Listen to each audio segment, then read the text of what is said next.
நல்லா தான் இருப்பீங்க. சரி, இப்போ நம்ம நேராக கான்செப்ட்குள்ளே போயிடுவோம். இப்போ நம்ம பார்க்க போகிறதுன்னா நம்ம நர்சஸ் லைஃப்பை பற்றி தான். ஆனால் நான் கேர்ள்ஸை பற்றி பேச மாட்டேன். ஏன்பா கேர்ள்ஸை பற்றி பேச மாட்டேன்னா அவங்களுக்கு எந்த பிரச்சனையுமே இல்லை. இப்போ நம்ம காலேஜில் கிளாஸில் பார்த்துட்டிங்கன்னா 40 பொண்ணுங்க இருப்பாங்க, 10 பசங்க தான் இருப்பாங்க. அந்த மேம்க்கு பார்த்துக்கிட்டிங்கன்னா அந்த 40 பொண்ணு பேர் கூட தெரியாது. ஆனால் அந்த 10 பசங்க ஜாலியாக அந்த மேம் கையிலேயே இருக்கும்.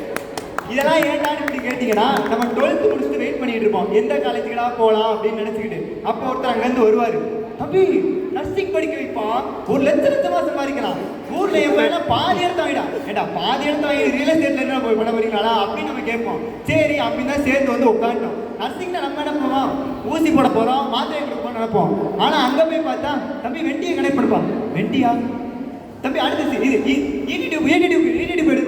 ஈடிடியூபா அப்படி நம்ம ஒன்றா தெரிஞ்சு இது பண்ணுறதுக்குள்ளேயுமே நம்மளுக்கு அந்த 1 வருஷம் ஓடி போயிடும். சரி, அடுத்து எழுதுறதுன்னு பார்த்துக்கிட்டீங்கன்னு வச்சுக்கோம், சிபி, கேஸ் ஒர்க்கு, கேஸ் ஸ்டடி இதெல்லாம் வச்சு எழுதி அந்த பண்டில்லாம் நான் வாங்கி வச்சிருந்தா கூட இன்னும் டிபார்ட்மெண்டல் ஸ்டோர் பண்ணி நம்ம வளர்த்துருப்பேன் இப்போ.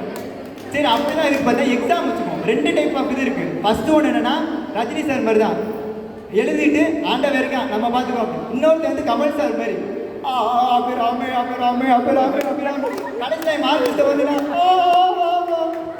கடைசியில் நம்ம ரிசல்ட். ஆனால் வீட்டில் நம்ம என்ன சொல்கிறதுனா நம்ம இந்த அரியர் சொல்ல மாட்டோம். ஏன்னா நம்மளோட சிலிண்டர் தான் என்னன்னா 4 வருஷத்துக்கு நம்ம முடிச்சிருவோம்ல. அப்போ வீட்டில் போய் என்ன பண்ணோம்னா சசிகுமார் சிங் தான் அந்த மாதிரி நம்ம போயிட்டு இருக்கோம் நம்ம லைஃப். இந்த மாதிரி நிறைய விஷயங்கள் நம்ம லைஃப் இருக்குது. அதே மாதிரி நம்ம நர்சிங் கோர்ஸை வந்து நான் எப்போவுமே இதாகவே சொல்லலை, அது வந்து ஒரு ப்ரொஃபஷன் தான். அதனால் அது எப்போவுமே நம்ம இதாகவே ரிசர்வ் பண்ணிக்கக்கூடாது. ஏன்னா இப்போ நான் என்ன பண்ணேன்னா ஃபஸ்ட் இயரில் வந்து நான் சேரும்போது என்ன சொன்னேன்னா, எப்போ அதெல்லாம் போய் சேருவேன் நீ எனக்கு கம்பவுண்டரா அப்படின்னு கேட்டாங்க.